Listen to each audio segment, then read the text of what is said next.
okay, autophagy is happening right now in our cells. Like, so we know that it's activated by like fasting, by exercise, by these types of stress. And so why wouldn't it be increased somewhat? I like the idea of one metabolic switch per day. You know, you said you could get it from exercise. Yeah. And I thought, you know, I can really imagine that in 5 years, a concept of health that hopefully everyone understands out there is that find a way to generate the metabolic switch once per day. Maybe you fast and exercise. Maybe you just exercise. Maybe you just fast because you can't exercise because people's schedules are constrained. But the notion of the metabolic switch is being, here's where it fits in exactly. The logic is you want the metabolic switch. You do. And it's not just, you know, there's other components to this metabolic switch that we haven't even discussed, which is like when you're in that fasted state, when you're in the ketosis, like that's also repair mode for your body, right? Mm-hmm. So there's the fed state, the grow, anabolic, and of course we're all obsessed with anabolic now because it's associated with muscle growth, right? But there's also the repair and recovery state, right? And so you don't always want the growth on, right? You want to repair damage, and repairing damage can be damage to DNA. A lot of these genes are activated, you know, when you're in a nutrient-deprived state, right? When you're in that metabolic switch.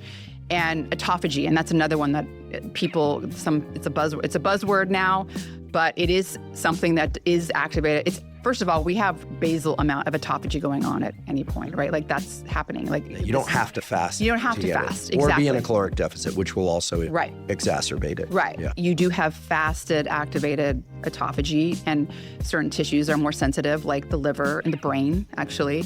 And so, you know, we don't have a lot of human data on that in terms of like fasting. Exercise also activates it.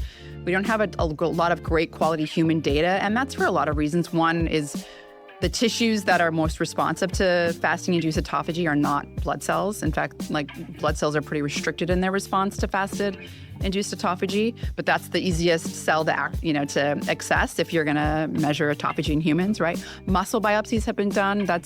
The muscle is also responsive to fasting-induced autophagy. It's responsive to exercise-induced autophagy. By the way, the exercise, again, it's increasing energy expenditure. So at the end of the day, you're getting into that sort of ketosis, right, state, the metabolic switch. So there are studies showing that there's a signal there, but you know, for some people, it's not enough. Well, it's not enough. We don't really know, and you can't go off the animal data. And you know, I think to some degree, it's going to be hard to go get a liver. I mean, maybe we'll have some tools soon that we can easily access a liver biopsy, and that'd be great for many reasons, right? Not just looking at autophagy. But I think that to some degree, you kind of just have to know that, okay, autophagy is happening right now in our cells. Like, so we know that it's activated by like fasting, by exercise, by these types of stress. And so why wouldn't it be increased somewhat? And when I say autophagy, I'm talking about clearing out gunk that's built up in your cell, you know, throughout the day. We're talking about pieces of DNA, fragments of DNA. We're talking about protein aggregates that they're either not properly folding, or they're not being degraded, right?